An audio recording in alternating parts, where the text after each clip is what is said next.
Good evening, everyone. This is Maurice from the Triple M Model Railroad.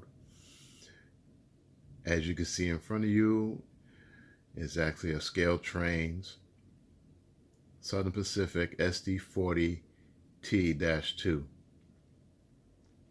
In other words, actually a tunnel motor engine from EMD.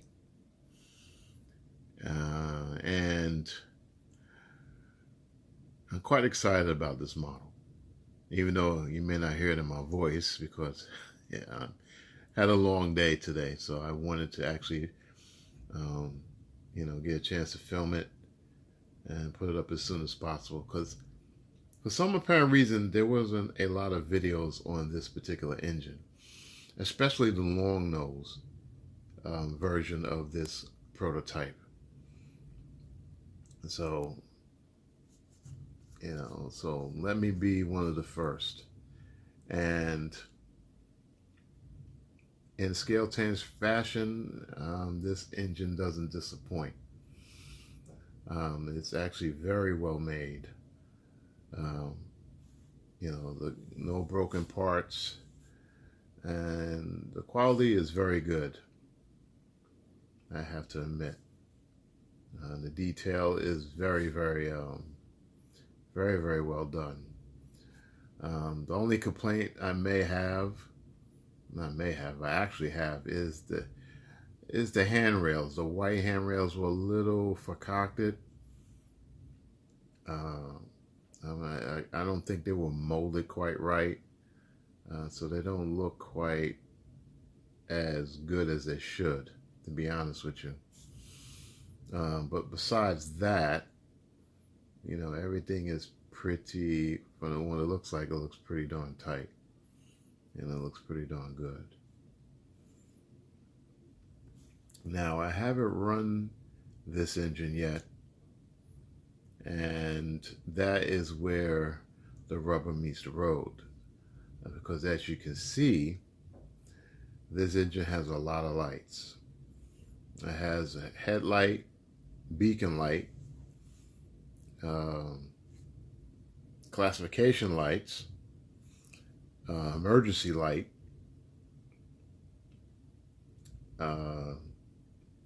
also has the number board lights. So this thing has a lot of lights. So, ScaleTrains have kind of a history with me they have trouble with their lights. And I mean, there were simple fixes, and these were mostly with the GEVOs. Now this would be very interesting to see how these turn out. Hopefully there's no issues with that. And one of the things that ScaleTrains has done is that where you see the tunnel motor, where the vents are, you can actually see right straight through it.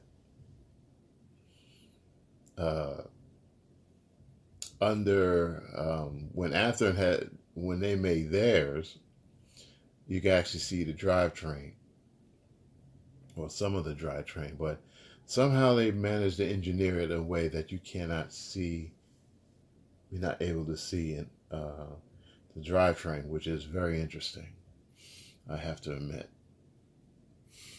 I also like the plow in the rear. That's kind of cool, the snow plow in the rear. Kind of like that. I wish they'd done that with all engines. But that's what makes the Southern Pacific so unique. I mean, you can see like the detail, it's so well done. So well done.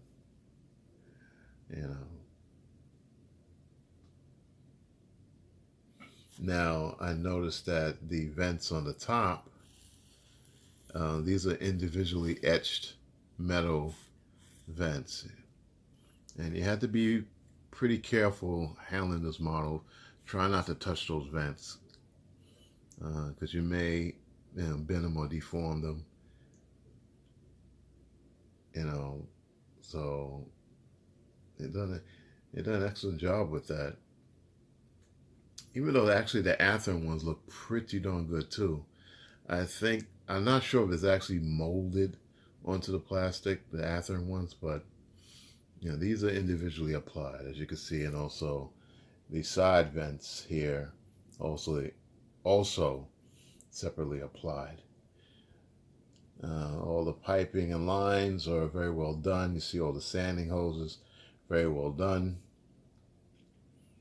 Everything is just, copacetic, again, except for the white.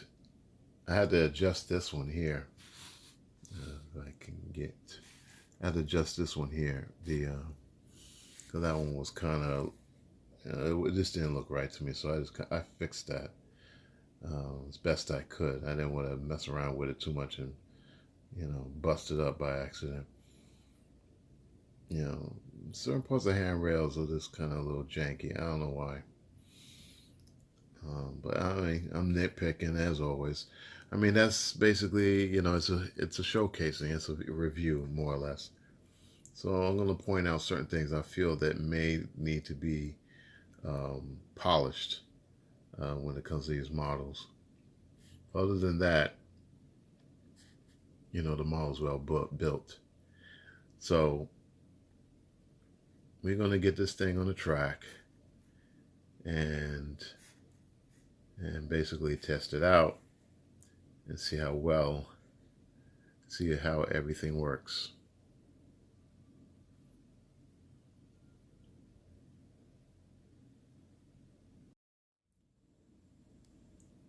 Okay, now that we got the engine on the track, let's talk about this. I had tested the model, and I'm pleased to say that the model is actually working perfectly. And all the lights work. Of course, the motor control is excellent. It runs incredibly smooth. And I am very pleased. Very, very pleased. And I have to say the lighting effects are pretty good, which you're going to see in a moment. And this will actually work well with my SD40T-2 from Athearn, also Southern Pacific road name. Actually, I have 8 of them, which I have to install decoders on, which I gotta be honest, I'm not really looking forward to doing that, because I gotta redo all the lights, and I'm still trying to figure out how I'm gonna do the red emergency beacon light for the Athearn. I don't know. I'm trying to figure out how I'm gonna do that. It seemed like it's a separate piece that comes off, the beacon light. But I'll worry about that when that time comes. But the good news, which is kind of good news, is that Athearn is actually re-releasing the SD40T-2s, but they're actually coming out with the ones with the LED lights. So maybe I can get the LED lights from Athearn. I don't know how that's going to work out, but let's see what happens with that. That will make actually life a little easier. I know they're actually coming out with a motherboard for the 21 pin that that will work with the 21. Well, actually, it is a 21 pin motherboard for a 21 pin decoder. So I think that's really good, and hopefully they also have LED lights. Maybe I can purchase that separately. They don't have it on the Athearn site, actually purchasing these lights. But it'd be interesting to see if I can actually get my hands on those. And it'll make my life a little bit easier actually installing the lights for the SD40T-2s. And they finally coming out with the road numbers I've been looking for. 3201 and 3208. Before they did release those road numbers, but they had the Southern Pacific monochrome scheme, which was the red, yellow, and black with the silver trucks. And I mean, it looked nice, but I wanted everything the same. I basically wanted around the same time era with the dark gunship metal gray with the bloody nose, as you can see in front of you.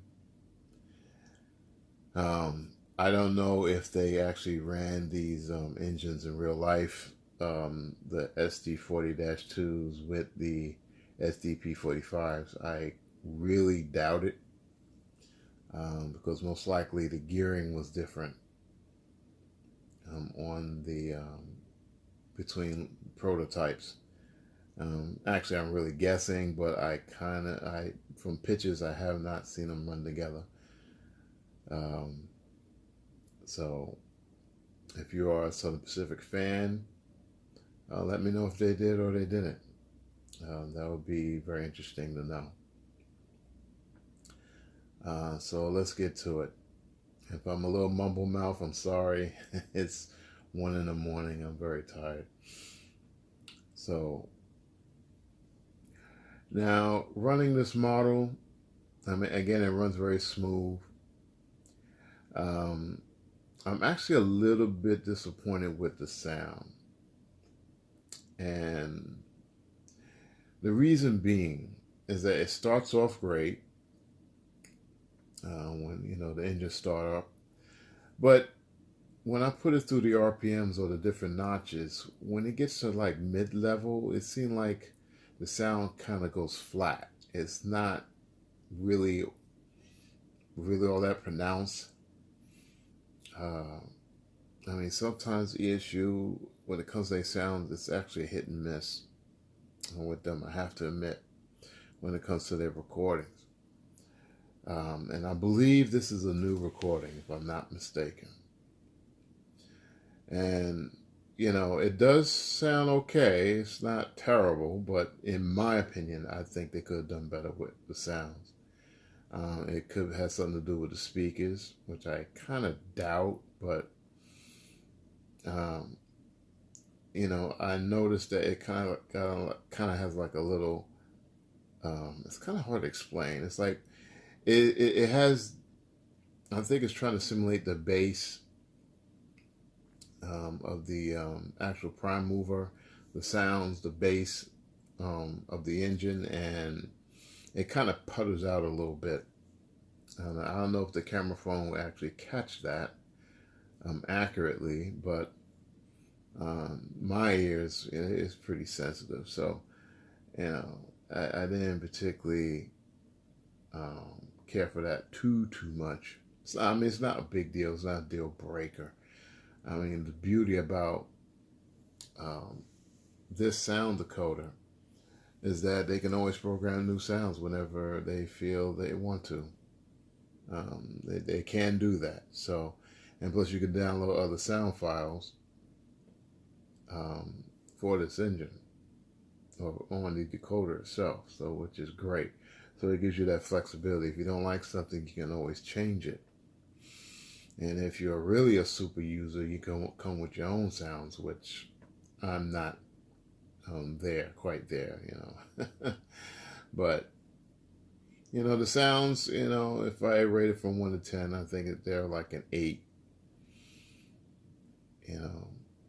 When it comes to the sound. So,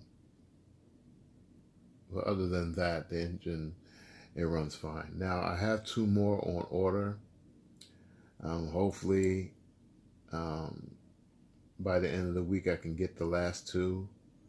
I mean, I was told that they will hold the last 2. The 2 for me until a certain date, and I mean, hopefully it's still there when I purchase it. So I have 3 of these altogether. So that's the hope. I mean, if I can just get one, I mean, if I only could get this, then that's fine too. I do prefer to get the other three. I mean, excuse me, the other two. I mean, I was even considering even getting the short nose version, because this one's the long nose with the classification lights. That's the ones I really like. I mean, short nose look fine, but I don't like the short nose too. I'm not too tight on that. Plus, it doesn't have the classification lights. That's the main reason why I got the long nose, because it has the classification lights. The horn on this thing, I love the Nathan P3 horn. It sounds awesome. It sounds a little low, just a little bit. I mean, I would love to have this thing blaring. I probably can change it in the CV to get it a little higher. Maybe. Or I just leave it alone, just don't touch it. Yeah, I know I'm saying a lot. I'm tired. I am so tired.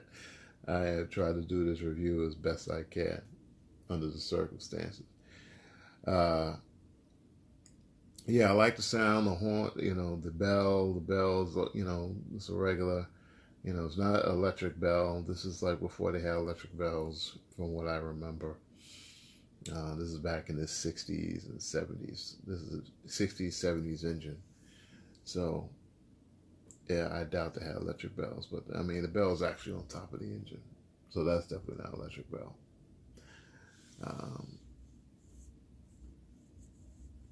Yeah, so, I mean, that's basically it. So, actually, let's get started with this. Let's get started with the process of starting this engine up. If I don't accidentally shut the phone off. Or the video off, because this phone been kind of acting a little janky. So let's get started with the party.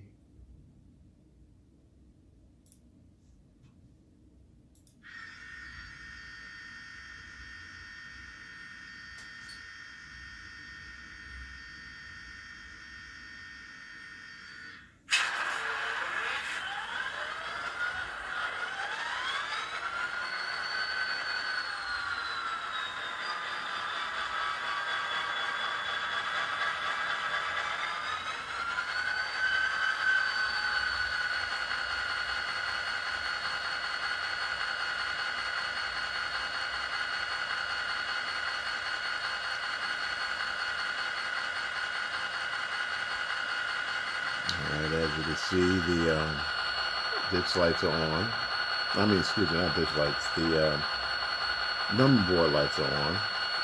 Let's turn on all the lights, shall we? Alright, first you got your headlight. And we'll turn on the gyro light. Or Mars light, whatever they call it. Then you have your classification lights.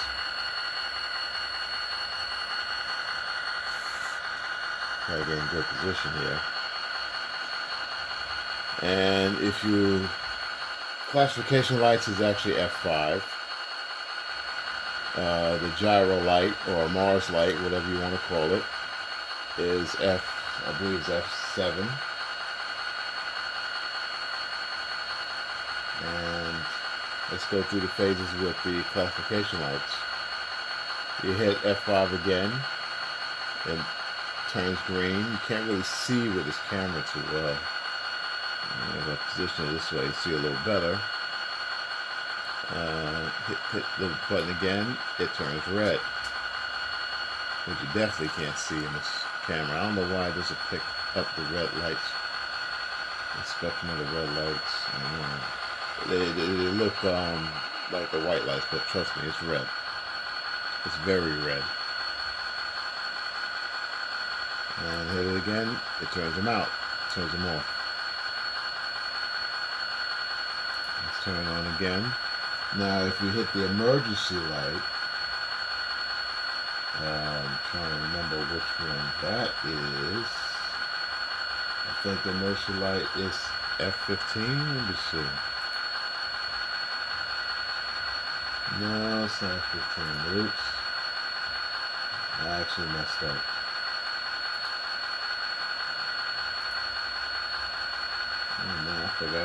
which one it is. Hold on.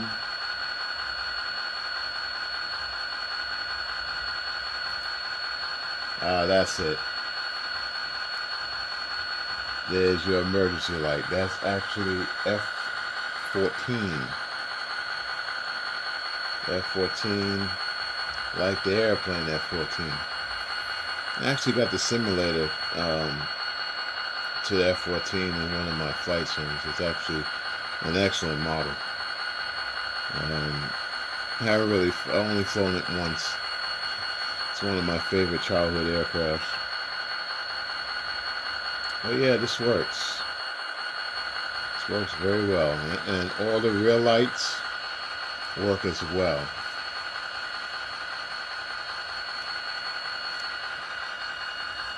Alright, so let's, as you notice, when the emergency light comes on, you turn the emergency light on, all the lights go out.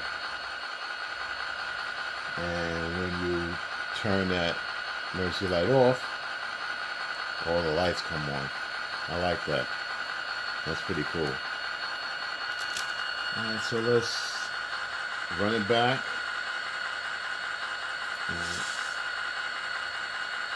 And hit the Nathan P3 horn.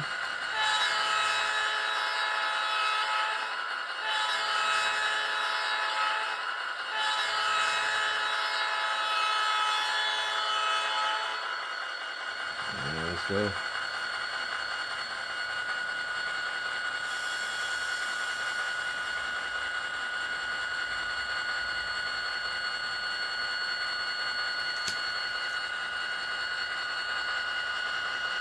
As you can see, very smooth operation, as usual.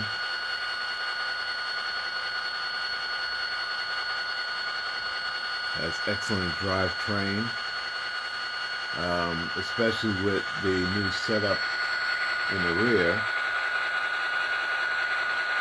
And you don't see the actual part of the drivetrain on this engine. So I'm happy to see that that actually works. It works very well. And the engine got some weight to it as well. I don't believe it's as heavy as the Gevos, but this is actually pretty good. Oh, I got my Gevos, by the way, also, the last of the Gevos. But I'm not going to do any reviews on that. Like I said, the other two were the last. And I've done enough videos on Gevos. Let's speed up a little bit.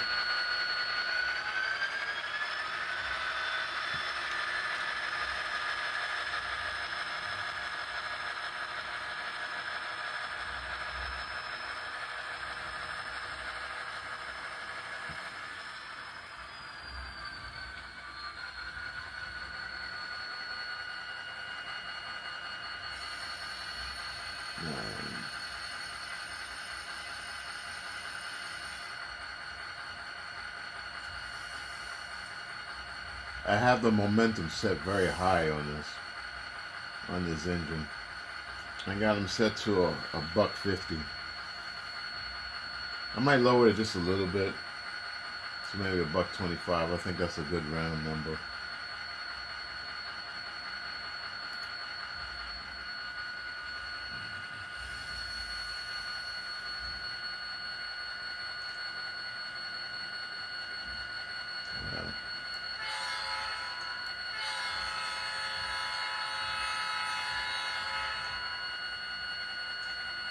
I'm going to hit F9 for the throttle control, or the full throttle control, and I'm going to go through the speed steps.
Oops.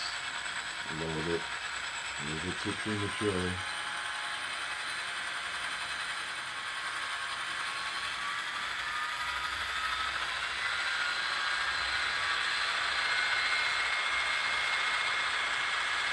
I don't know, for some reason it sounds a little better. I guess I had to break in, I guess.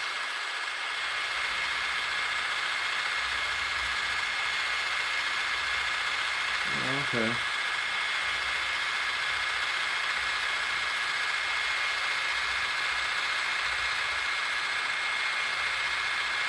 Let's scroll it down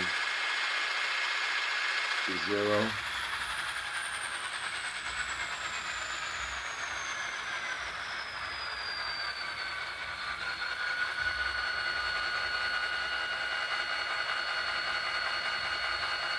Turn up the full throttle.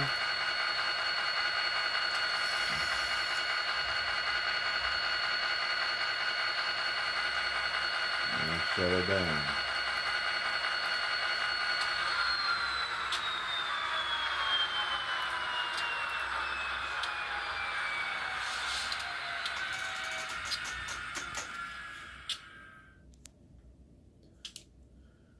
All right, there you have it, people. I'm actually really impressed with this model. I mean, I really like it a lot. It's very well made, runs excellent. The only issues that I have with this model is the front sanction handrails, the more or less the white portion of the handrails. They're not, I don't feel they molded all that great, but that's okay. It's not a big deal. It's kind of hard to get these things right. I think one of the manufacturers that do it really well, an excellent job when it comes to these handrails, is actually Atlas. Maybe forgetting somebody else, but yeah, Atlas and probably Proto or Walters. They really make some high quality handrails. But other than that, the handrails on this are a little janky, and I mean, actually, I was saying the sound was kind of a little on the low side, but I don't know, the second run it seemed to pick up just a little bit, so maybe it just needed to break in a bit. Everything else when it comes to the quality of the model, the detailing, the running of the model, all the lights work. So I'm pretty satisfied with this. This is why ScaleTrains, that's where they get my money. Me and my uncle's money. We didn't forget anybody else, any other vendors, or like Athearn and Intermountain. We're going to probably get those too. Actually, Intermountain should be able to get theirs out since they made an announcement, if I remember correctly, that they have the factories to actually make the engines now, or their or their models. So it'll be probably a minute before they come out with theirs, or their versions of this particular engine, which would be good to see. You need some competition out there. I don't think it's going to be as good as ScaleTrains, but you never know. You never know. And again, Athearn is coming out with the SD40T-2s, the ones that I'm particularly looking for. So they get, of course I'm going to get the non-Dakota one. I'm not going to get the Dakota one. I'm just trying to match all the Dakotas together, and it's going to be mostly issues as usual. If it's some one-off engine, I will most likely get a Tsunami. If it was like a one-off engine, if there was some specialized prototypes, but that's not going to happen. Not anytime soon, that is. And the last thing, The ScaleTrains is actually coming out with the turbines again, which I find that was really good. I'm pretty excited about that. I can get my hands on number 30, road number 30 that I always wanted to get. So I'm definitely going to get that. So I have two. I have number 27 and I will have 30.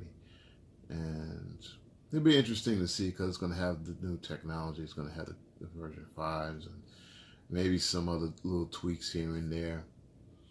But yeah, I'm definitely going to get that. So I'm going to pre-order that as well. More money spent.